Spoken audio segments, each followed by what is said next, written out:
আসসালামু আলাইকুম সরকারি চাকরি প্রত্যাশী বন্ধুরা, আপনারা সকলে কেমন আছেন? আশা করি আপনারা সকলে খুবই ভালো আছেন। তো বন্ধুরা, আজকের এই ভিডিওতে আমি আপনার সাথে শেয়ার করব যেসব সরকারি চাকরির পরীক্ষাগুলো এখন পর্যন্ত অনুষ্ঠিত হয়নি সেসব পরীক্ষাগুলো কবে অনুষ্ঠিত হতে পারে এই বিষয়ে। ওকে, তো অবশ্যই আপনার ভিডিওটি মনোযোগ সহকারে শেষ পর্যন্ত দেখতে থাকুন। ওকে, ভিডিওটি ভালো লাগলে অবশ্যই একটা লাইক করবেন, আর যে কোনো মন্তব্য কমেন্ট বক্সে কমেন্ট করে জানাবেন, আর চ্যানেলটি সাবস্ক্রাইব করতে ভুলবেন না। ওকে, তো এখন চলে যায় মেন প্রসঙ্গে। সেটা হচ্ছে, সামনে শুক্রবারে বাংলাদেশের বীমা কর্পোরেশন এই পরীক্ষাটা অনুষ্ঠিত হওয়ার মাধ্যমে এই অন্তর্বর্তীকালীন সরকারের আমলে প্রথম সরকারি চাকরি পরীক্ষা অনুষ্ঠিত হবে। ওকে, বাংলাদেশ বীমা কর্পোরেশনের পরীক্ষাটা, ঠিক আছে, কবে অনুষ্ঠিত হবে?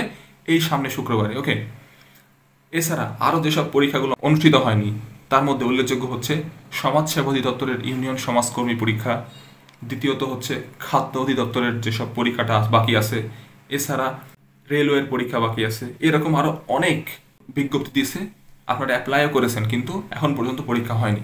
তো প্রত্যেকটা পরীক্ষায় কিছুদিনের মধ্যেই কিন্তু আপনারা ডেট পেয়ে যাবেন। বিশেষ করে সমাজসেবা অধিদপ্তরের ইউনিয়ন সমাজকর্মী এই পরীক্ষাটা কিন্তু খুব নিকটে, ঠিক আছে। তো আপনারা যারা যে পরীক্ষার জন্য প্রিপারেশন নিতেছেন তারা খুব ভালোভাবে প্রিপারেশন নিন। ওকে, মনোযোগ সহকারে 6 থেকে 7 ঘন্টা পড়াশোনা করুন, তাহলে দেখবেন এই চাকরিগুলোর মধ্যে আপনারা যে কোনো একটাতে চাকরি পেয়ে যাবেন, ঠিক আছে। কারণ এই অন্তর্বর্তীকালীন সরকার কিন্তু একেবারে লিগালভাবে আপনাদের নিয়োগ দিবে, ঠিক আছে। কেউ ইললিগাল কাজ করতে সাহস পাবে না এই অন্তর্বর্তীকালীন সরকারের আমলে। ওকে, তো আপনাদের একটা চরম সুযোগ এই মুহূর্তে যে আপনারা একটা ভালো সরকারি চাকরি গ্র্যাব করতে পারবেন নিজের জন্য। ওকে, তো ভালোভাবে প্রিপারেশান নিন, কোনো দিকে ফোকাস না করে জাস্ট পড়াশোনায় ফোকাস করুন।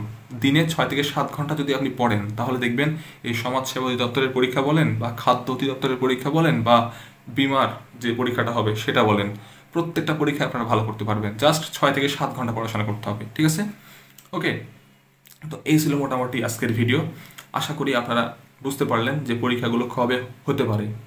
বিশেষ করে সামনের মাসের মধ্যেই কিন্তু আপনাদের প্রত্যেকটা পরীক্ষার ডেট আপনারা পেয়ে যাবেন, ঠিক আছে।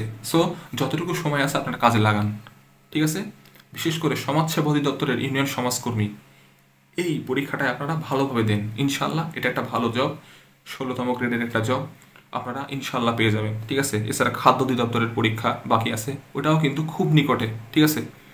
ডেট এখনো ফিক্সড দেয়নি, কিন্তু ইনশাল্লাহ সামনে কিছুদিনের মধ্যে দিয়ে দিবে, ঠিক আছে। কারণ যেহেতু শুরু হয়ে গেছে, সামনে শুক্রবারে বাংলাদেশ বীমা কর্পোরেশনের একটা পরীক্ষা, ইনশাল্লাহ সামনে যেসব বাকি পরীক্ষাগুলো রয়েছে সেগুলো সংগঠিত হয়ে যাবে। ওকে, তো আশা করি আপনারা ভিডিওটি থেকে এতটুকু পরিমাণ হলেও উপকৃত হয়েছেন। যদি উপকৃত হয়ে থাকেন তাহলে অবশ্যই কমেন্ট বক্সে কমেন্ট করে জানিয়ে একটা লাইক করতে ভুলবেন না, আর চ্যানেলটি সাবস্ক্রাইব করা কিন্তু মাস্ট। ওকে, কারণ আপনারা যদি ভিডিওতে একটা লাইক করেন আর সাবস্ক্রাইব করেন তাহলে এই ভিডিওগুলো আরও অনেক মানুষের কাছে পৌঁছাবে। সো অবশ্যই আপনারা আমাদের চ্যানেলটিকে সাবস্ক্রাইব করে ভিডিওতে একটা লাইক দিবেন। ওকে, তো আজকে আসি, দেখা হবে নেক্সট ভিডিওতে।